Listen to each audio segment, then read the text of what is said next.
Hello, St. Anthony community. We are back for our next installment of our discussion on the Catechism, joined by Bridget, Andrew, and Catherine, my wonderful office mates. And last time we spoke about God's revelation, that God comes to speak to us, and that the Christian religion is defined by the fact that we don't believe in an impersonal God, but one who loves us so much that he wants to speak to us as friends. We talked about how he does that through Scripture, and today we're going to talk about how there's this other pillar of God's revelation, of God speaking to us, which we call tradition. So I'll start with a note from the Catechism about what tradition is, why it's important to the Church, and then I'll see if anyone has a reaction to this.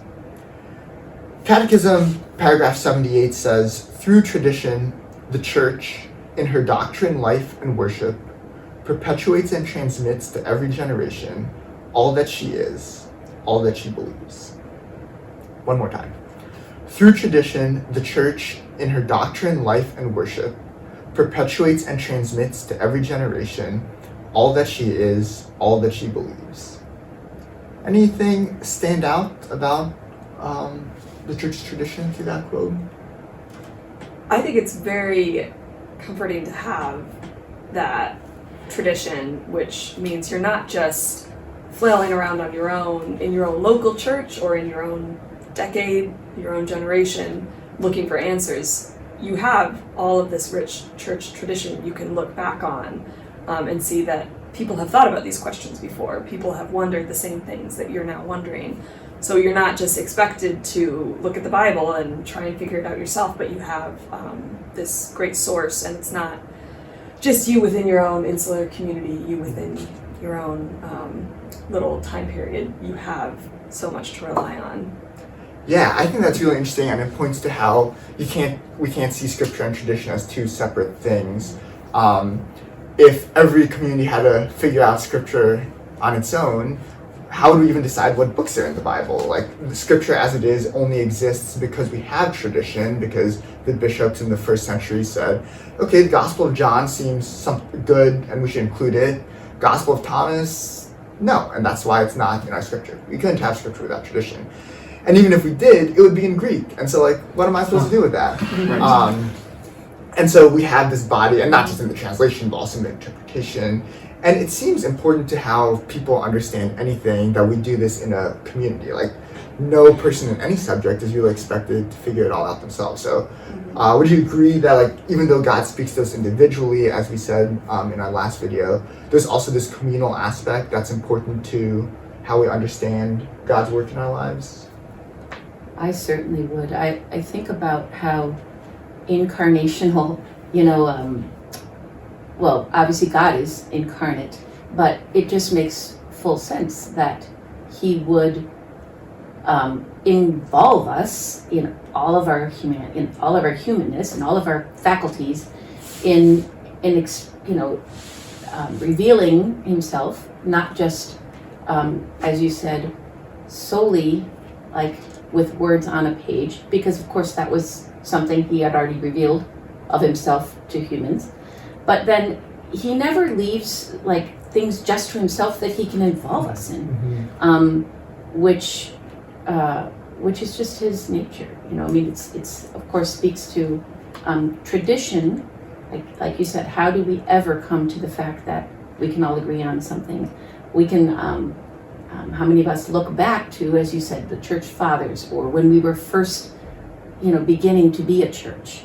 How do we do it?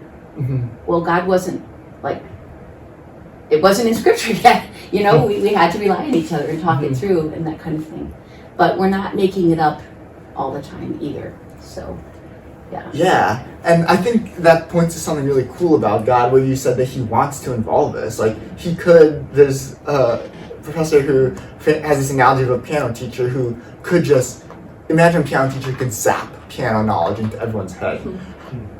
God could do that, but he chooses to do this kind of like sometimes messy but frequently very joyful way of sharing himself, where we do it through the community, because that's the kind of God he is. It's really cool. I guess it does raise the question of like, there's a lot of like, I'm looking at couple imperfect people around me. I'm an imperfect person myself. Like, so if this is the community that God has chosen, that seems like a risky move on his part. And so, how do we have confidence in the tradition of our church, knowing that it's made up of imperfect Fernandos and imperfect Bridgets and people like us?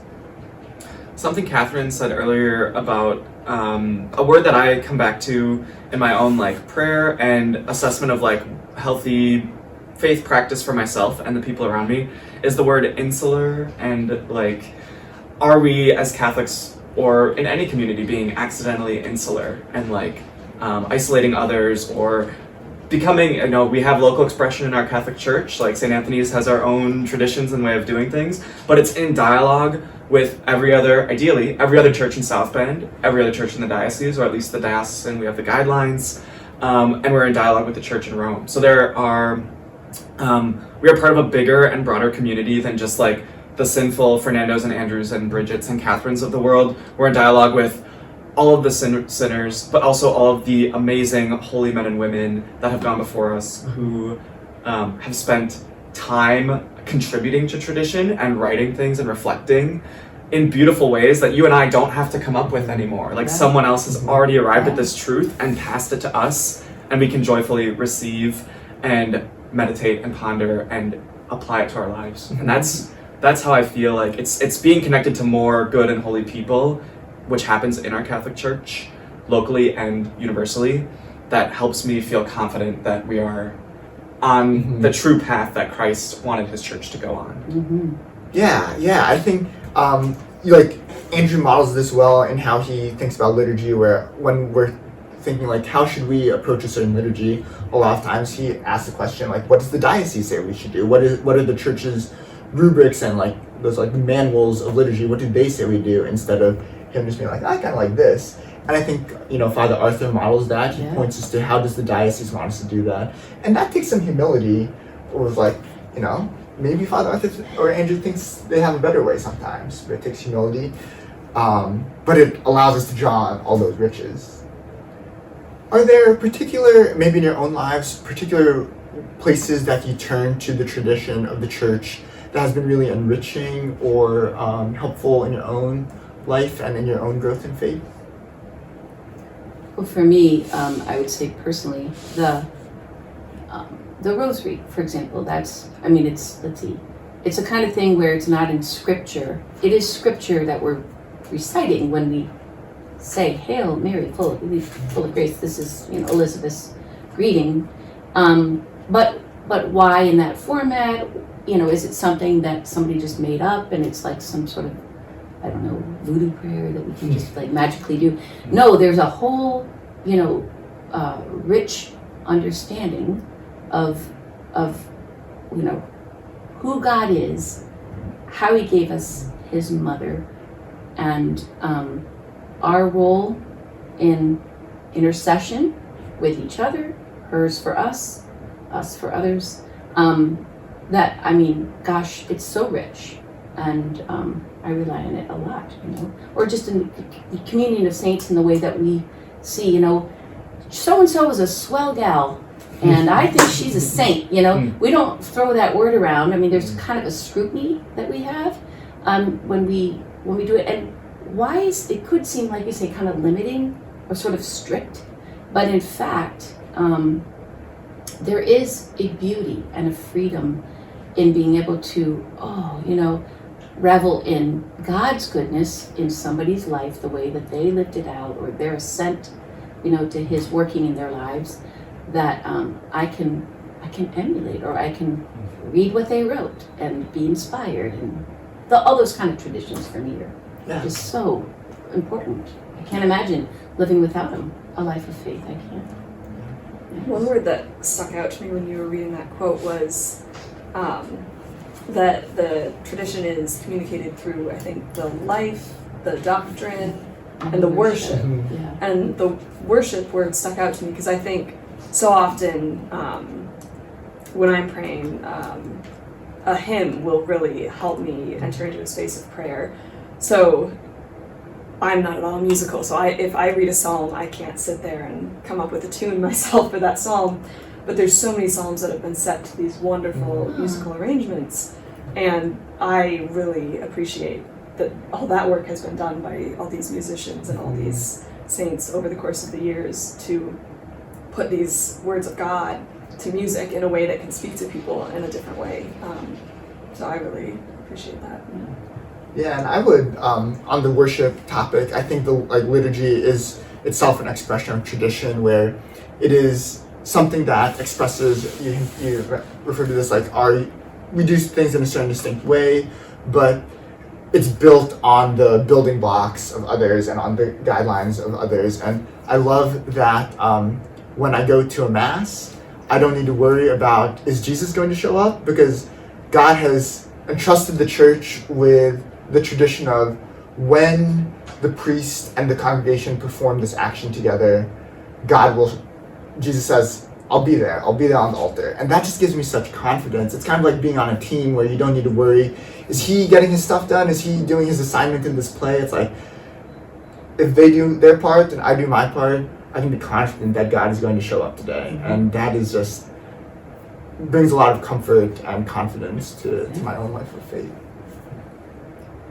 Yeah, thank you. I love talking about tradition because, to what you said, like, this is just the way humans work. Like, in no facet of our life are we meant to go it alone, and God doesn't want us to do that in our faith life either. And so I think you're all pointing to what a gift it can be, and how it's something that we can always turn to, and I think we'll never exhaust all the ways that it can enrich our own growth. Can I end with this? Please do. Okay, this is one of my favorite scriptures. Even when I was a little girl, I used to love this. It's at the very end of the book of John, of the Gospel of John. And it's basically him saying, "It is this disciple who is testifying to these things and has written them. We know that his testimony is true. But there are also many other things that Jesus did. And if every one of them were written down, I suppose that the world itself could not contain the books that would be written." Which is to say, not everything God does is necessarily written down. And we rely on him revealing himself to us through our stories and our experience. Yeah.